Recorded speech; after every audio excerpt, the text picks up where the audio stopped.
Justin Mastine Frost. How you doing, man? I'm great. Thank you for rolling with Time and Tide this year. Hey, glad to be here. And with you in tow, we've rolled down a laneway into a part of the fair that we don't usually go. Can you tell me where we are? Yeah, we're in the Carré des Horlogers. This is Indie Land. This is where all of the great little independents are all set up, kind of in contrast to the big box brands that are down the other way. Yes. Now look, I thought we'd take this chance because it is a really good opportunity to introduce you guys out there to some of the brands that are really dominant in the space and they're doing interesting things. You know what? There's a lot of small operations here. I mean, you're talking guys that sometimes have a crew of 2 or 3 people, sometimes 5, producing watches in batches of maybe less than 100 a year in some cases. And it's all really geeky stuff. When the big brands are busy doing, oh, we're going to do a new dial this, new dial that, these guys are still innovating. So yes. I get pretty geeky pretty quickly. and we are going to roll through your top picks. Okay. And it would be great to get some choices that show the diversity, show the sort of, I suppose, also the pricing, for people that are interested in joining the tribe of the indies. Where do you want to start today? Actually, we're going to start somewhere that's not in this little square, De Bethune. Okay. De Bethune is known for beautiful, beautiful blue dials. They're known for highly technical movements and probably one of the most comfortable cases on the planet, which has these great floating lugs to it. They've got 2 new highlight pieces this year. The DB27 Titan Hawk version 2. It's just a solid piece and they've cut their entry price down. So typically they operate more in the kind of 50-ish through to a couple hundred K depending on the piece, with a couple of exceptions. This piece comes in at 37. It's still not, a $5,000 watch, but it's... This is not the place for a $5,000 watch. That's a good point. Another brand behind us that I know is on your list, because I had a little peek earlier, is FP Journe. Yeah, FP Journe, I mean, a master of complications, a master of finishing, one of the most awarded watchmakers of modern history. That's what he's kind of known for. He's known for being awarded and being famous. Well, yeah. Well, he's got a big personality too, so it makes sense. Yeah, and I mean, price-wise, not quite as accessible as like a Moser, but yeah, kind of in the like 50 to a couple hundreds of thousands. But beautiful stuff, and it's one of the ones where even in that upper register, you're getting value for every last dollar you're spending.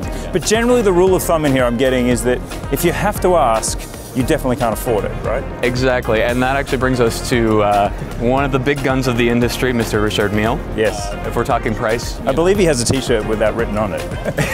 I wouldn't be surprised. You probably can't afford me.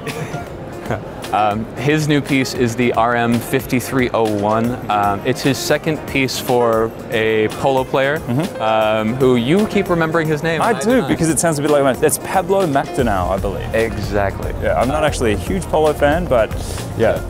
So he's a big gun. He is. So the cool thing about this piece, there's a really interesting cable suspension system for the movement, allowing it to be shock resistant to up to 5,000 Gs, which I don't know when you're ever going to experience that, but who knows.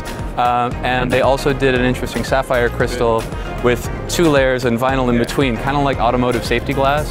So if you whack it against something or it gets hit by a ball while playing polo, it'll shatter, but it won't leave glass in the movement, which would probably be a bad day.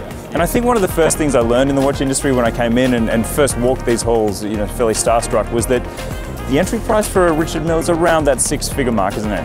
Yes, it is. I believe his entry piece that he launched a couple of years ago is probably just a hair over 100. But I mean, in the case of the piece we're talking about today, that's 900K. Last year he was over the $1 million mark. Yeah. It's not accessible. I feel like we're at the top now price-wise, but where can we go in terms of interest and story?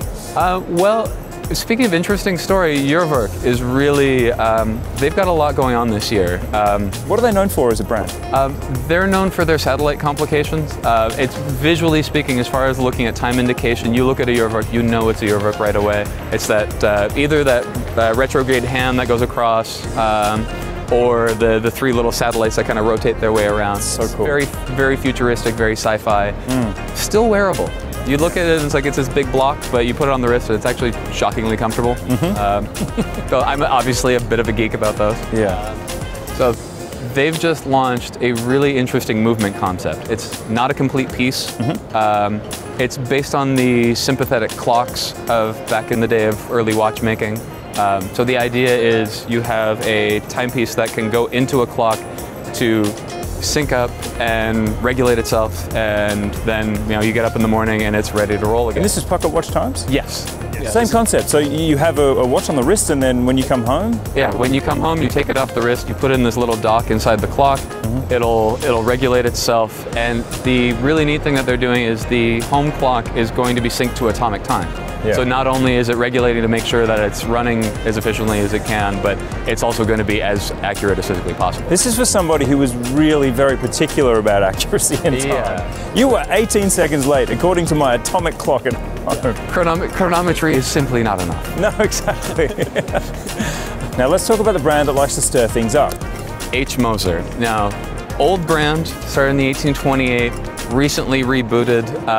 They love playing around. The Swiss cheese watch last year. This year, their new piece was basically a homage to every modern watch brand on the planet. That got killed off really quick, but the big story is the flying hours. Yes. Beautiful piece, satellite layout to the dial, which is kind of weird, but in a much more classic case. Wears really well, priced really well, and sold out this morning. Yes. Where do they sit in the mixed price-wise? They're somewhat accessible. I believe the Pioneer was somewhere around the 20K-ish 20 mark, yeah. And that was a story at the time. Yeah, and the upper register is, I think they go a little over 100 at the very top end. But yeah, for the most part, they're pretty accessible. I mean, that flying hours, if you could have gotten one, I believe it was 32,000 in white gold. Oh, cool. A very cool watch. Which I suppose, if you're talking about that complication, that is accessible for something that is otherwise, in an Urwerk, etc. Exactly, yeah. By comparison, that's really easy to get into. Plus, you get one of those gorgeous Moser dials, which they've been known for years. And how would you describe a fume dial to someone that has never seen one? A fume dial is basically a gradient color where in the center is very rich, very bright, very vibrant, and then kind of basically fades to black by the outer edges. Yeah. And if you stare into a fume dial, you can actually disappear and invert yourself through space and time. It's pretty much. It's as close to time travel as we can get with watchmaking.